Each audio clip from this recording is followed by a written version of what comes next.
Hello everyone, welcome to the IEEE Pes DSCE YouTube channel. This is the EGEN podcast with your host Lortan. I'm Shreyas Sanchan.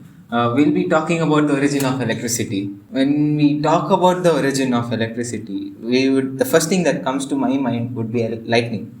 Lightning was always been a huge question mark for human or mankind because no one knew what it was. It was just people used to think it's a god's wrath and just strikes down on the earth's surface and then everything turns to dust. But then there were people who would question that, like why something like that would exist in the nature and what is it?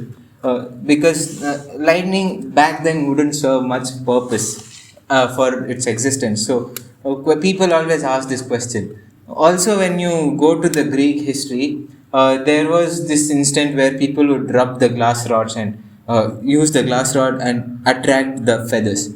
With all these instances, we can talk that it was the initial sparks for whatever the question arised in the human mind. Now we move into let's say the excuse me the 18th century or the 1700s, where the first instances of trying to understand electricity was from a person known as Francis Hawksby, who was the head of demonstrations under the Royal Society during Isaac Newton's leadership of the Royal Society. So, as the head of demonstrations, he would make many experiments. One such experiment, it was later termed as the Hawksby machine.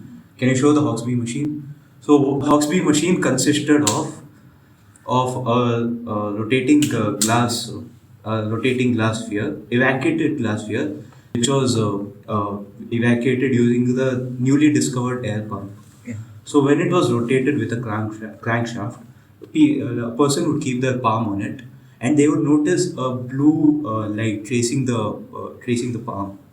So we might consider this as the first instance of spotting the- artificial electric phenomenon. Yeah. It was also the first electromechanical machine ever produced. Yeah, you are right. It was actually the very first electromechanical machine, and also blue light which was viewed was the electric charges which people viewed, and that was the first time when a human saw electricity so close. It was usually the thunder which they see, but here they actually saw the light being traced or the electricity being traced by hand. How that actually works is basically when you rotate the crankshaft and the glass rod just rubs through the palm. When you rub through the palm, the static electricity is generated within the glass. Because of that, the charges which move around emits blue light. And further on, when we go, there were some more questions which was introduced, like we can produce something like that, static electricity. Can we store that? So that question was actually answered by Mushinbrooke's accident. This was actually a really funny incident in his hand, or a funny mistake which he did. The actual experiment goes like this. You make a Leyden jar. Leyden jar is basically a glass jar filled with water, and there is a wire which is dipped inside the water, and there is a insulated rubber or any insulated cork. And there would also be a metal ball on top of the cork, and that would be connected to the wire, and then the other end of the metal ball is connected to your machine, a Hawksby machine here. For when you actually produce the electricity from the Hawksby machine, that is in turn going into the Leyden jar, which is producing charges. So when you keep it on an insulated plate, there is a sort of insulated boundary created within the jar, so that all the charges gets trapped in. That is the reason why Mushinbrooke couldn't see any electric charges back then. So the accident basically was during one of these experiments. When using the Hawksby machine, actually, he held the Leyden jar on his hand. So after rotating it for a long time, he touched the metal ball on top of the Leyden jar, and in his own words, felt a pain felt a pain so powerful that he wouldn't want to repeat this experiment ever. Yeah. What he got was a very you know he got the first electric shock, I guess. Yeah, that was. I wouldn't say it was the first electric shock, but it was the first electric shock within a room. I wouldn't be wrong when I say that. But he also stated one thing in his journal that it shouldn't be done in a in an unsupervised manner, because what shock he got, he was just thrown across the room, and that was a really painful thing for him. He basically gave us the instruction in this journal that we usually give it in the TV, saying kids don't use this, or kids don't try this at home. So kids don't try this at home. Yeah, kids don't try Leyden jar experiment. Later, when you talk about Leyden jar, what basically it worked as was simple capacitor, which we usually see It everywhere. can be equated to the modern day capacitors. Yeah, it's basically the capacitor, because when you hold the Leyden jar in your hand, the hand will be producing a sort of positive charges No, from the actually, ground. it's something like it will store charges. So because of that, you can equate it to a modern day Yeah, capacitor. yeah, you are right. Because even during the invention of the Leyden jar, no one knew the concept of positives or negatives. Yeah. That was explained by Benjamin Franklin, I guess. Yeah, it was Benjamin Franklin's accountant's ideas, or accountant's beliefs, I might say, which gave the idea of positive and negative. What he meant was, by these positive and negative terminals, or positivity and negativity in electric charges, is negativity is something, the credit which goes out, and positivity is something that comes in, or the debit. This sort of idea explained the mistake of Leyden jar experiment by the Muschenbroek. Basically, what happened was, when you produce the electricity, or use the Hawksby machine to produce the charges into the jar, there is a negative charges going into the jar.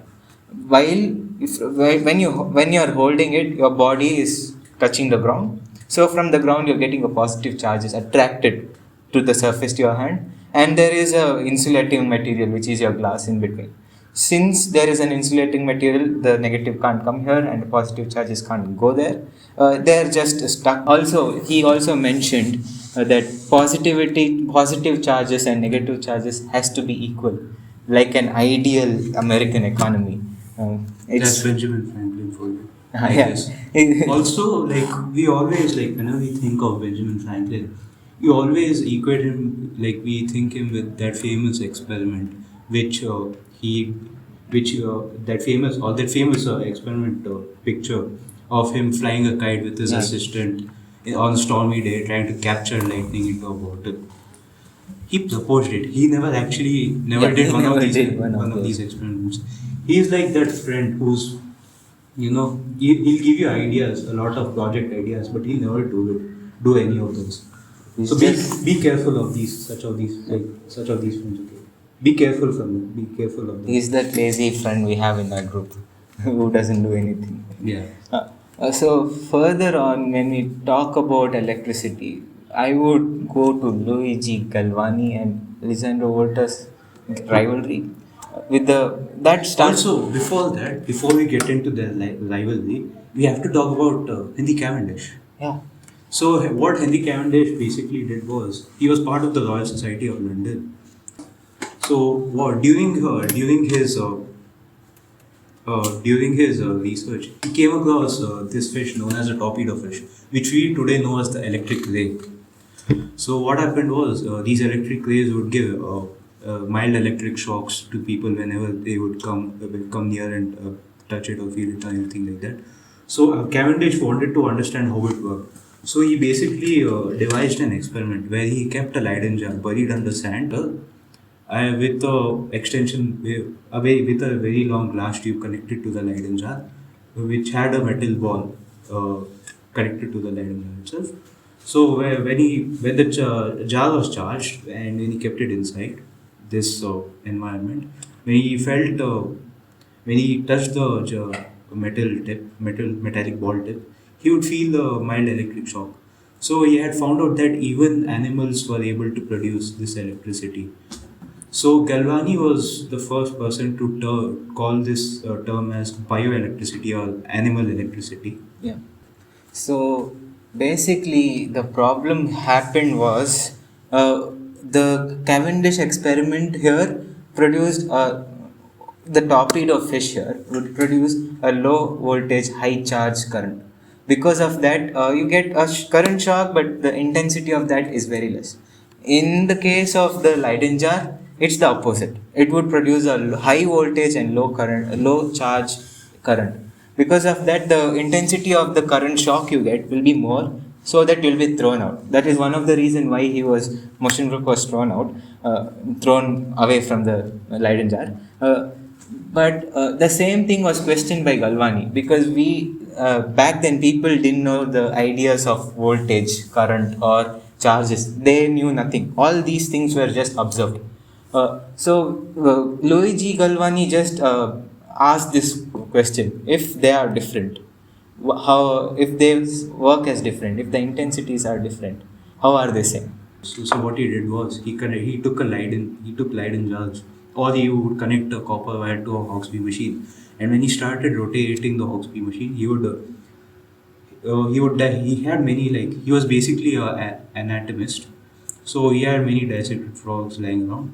He would just place the copper wire on a muscle fiber or any nerve of the frog, and when the Hawksbee machine was rotating, he would notice that the legs would twitch as if the frog was still alive. Yeah. So then he thought that maybe the electricity produced in animals is much different. Maybe they might have special organs that can produce this animal electricity, which he wrote a book on, which has a complicated Italian name, which we won't try to pronounce. It's a really hard name. Goes by animal electric. We won't even get Yeah, into pronouncing.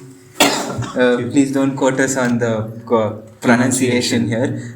But that all those theories of what Luigi Galvani stated of animal electricity was totally disapproved by Alessandro Volta. He stayed in a small town which was one Volta. He stayed in a small town which was 150 miles away from Bologna. Bologna is the place where Galvani stayed. Even though they're just 150 miles away, their thinking process were far apart. In the place of Bologna, people were really conservative. They used to think of the God's wrath or act of God and The take it church, I seriously. guess you can say that. They were the followers of the church, yeah. No, not just the church. The church still had a powerful hold on the people. Yeah, exactly. But in the place where Volta stayed, it was a place filled with liberals. They were all questioning, reasoning everything around them. So out of them, Volta was one such guy who was totally skeptical of the idea of animal electricity. He was like, electricity should be the same. How are they different? So he produced one more. He started questioning it. Also, I'll add a point to that. Volta also noticed that whenever he took different metals like copper and zinc, and when he placed it on his tongue, he'd feel a certain metallic taste, Yeah. which we now can say it's due to electrons flowing through the Exactly. like sensory nerves, all that stuff of the tongue, something like that. But he didn't. So he thought this was some kind of electric phenomena. So what he did was he took two circular plates of metal plates of zinc and copper. Between them, he would sandwich acid-soaked paper, and one of this like set. He would repeat it again and again like a pattern. So it would be metal, acid, metal, acid, metal, acid. Also. So after like creating a huge pile of these, he connected two copper wires at each end, and he placed it on his tongue, and he felt the same phenomena that he would get from placing different metals on his tongue. What he didn't know was he had invented the first battery ever. Exactly. It was like the first battery of mankind had ever seen. You can actually perform this particular experiment at home. Basically, take some coin or something and just place it on your tongue. You would find some peculiar taste. That it should be clean coin. Just don't take some random dirty coin and taste it and say there's no taste. Also, that would like be remember, like the our battery. elders would take a check whether the battery was still functional. They'd place it on Yeah. that 9-volt battery. You would still get some metallic taste. That metallic taste is basically the taste of electricity or the flow of electrons. That is one instance of flow of electricity which we consider. And one more thing I have to add on to this here was the way the electricity started flowing from the pile was similar to the way water used to flow or still flowing. So this the way water flowing, we call it as current. The same way we started calling the flow of electricity as Electric current. charges. Flow of electric charges as electric current. Uh, with this, we have we can Also, see a huge due to, milestone. due to like his significant invention, the pile was named after it. It was called the voltaic pile, which Yeah. was one of the first batteries ever. And also, like one of the major units for measuring potential or potential difference is volt, which is named Yeah. after Alessandro Volta. One more thing we have to appreciate in them is all these things which they did. They did it out of pure observation. And curiosity. Yeah, curiosity. To find out more. They didn't do anything without knowing the fact that what potential difference is. Because to make a pile, you need to know the potential difference. To be honest, Yeah. you need the distance between the plates, the distance or the length of the plates, everything. They all carry on to the potential difference. Without that, they made a pile. They produced electricity. That was the first ever constant electricity which they produced. Until then, with the Hawksby machine, you would produce electricity, but it was for a small instant. You will get electricity and then there is boom, no electricity. And then you have to still rotate it again and then you get it. But here, you get it constantly until all the acid gets over. So this is the same way how the modern day batteries are still there. You put distilled water inside the batteries. That's basically a weak acid which is there in pipe. After this, we would see Humphrey Davy, who Yeah, Humphrey Davy's famous experiment. So, during the Royal Society used to have these weekly demonstrations open to the general public. So, during one of these demonstrations, what he had done was in the Royal Society's basement, he had created one of the largest like batteries ever Yeah. using multiple voltaic piles. He laid them across like it was said to be 4 meters wide, and its dimensions were actually 8 into 4 meters. So it was really large. yeah, and then he connected the two ends of the Yeah, it was pile connected to two carbon rods, and when he just touched them with each other, a really bright spark was emitted. Yeah, that was the first ever light created by mankind, other Which than was fire. Other than fire, using electricity, it was the first one. I would say it was the second one. Still, fire was still created by the static electricity or the spark between two rocks. Yeah, it was just like a bright spark. Let's just Yeah, we'll just keep it at that. But yeah, this spark, I would say that there was not only one spark which was being ignited there. Indeed. What we also forget is, what many people don't know is, during many of these demonstrations of Humphrey Davy, there was in the audience member, there was another bright spark. Yeah. He had attended that demonstration because his friend had bought a ticket but couldn't attend it, so he gave it to him. And he was dazzled by all these scientific demonstrations. His name was Michael Faraday. Exactly. With this particular experiment, I would say, is a huge milestone in the history of electricity, because this gave rise to the new subject which we know as electrochemistry. Basically, what they did was, after this arc light or the Davy's lamp, they used the same two electrodes and put it in water to see what happens. When they put it in water, they saw that water being split into its constituents, hydrogen and oxygen. That's basically the electrolysis which we know.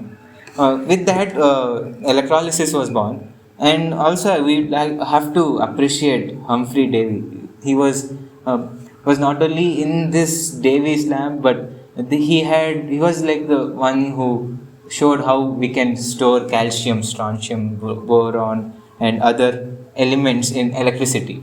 Also, he was the one who experimented on laughing gas, nitrous oxide, and he was actually the one who named the gas laughing gas because of its Its property. effects Yeah. on the human this thing. On So that, on the let's before like concluding it, let's look at the time frame. What 150 years, man went from let's say calling lightning as an act of God or the act of a higher cause to be able to replicate it. Look at storing look at it, this. storing it, And storing this storing it, this and form of energy, I guess. Yeah. using it for other applications. We have come a long way within a short span of time, because all these things had to come across the church back in the days, because people were back then people were pretty strict when it comes to the language of God. I mean, stuff with gods. They were really orthodox and really strict. So but then it was really, we have to appreciate their bravery, I have to say, because back then, even in Newton's theories, we would see the act of God being not questioned. He would just say, this is how God wants it to be, and Will this not is how it question is. it, Yeah, I this is guess. how it is. But it was after a long time, after this much of time, we were able to come out of that, and still there was resistance, but the time with time it reduced, and people started questioning things. So before we end this podcast, like we talked about Michael Faraday, right? Even he got significant, you know, he shed light across significant effects of electric phenomena, which we can't get into this video because it will be too long. It's already what 22 minutes on the clock, I guess. Yeah. So with that, we bring an end to this video. Uh, Please follow us on all our social handles, which will be provided in the description of this video. Like, share, and Subscribe. Thank you.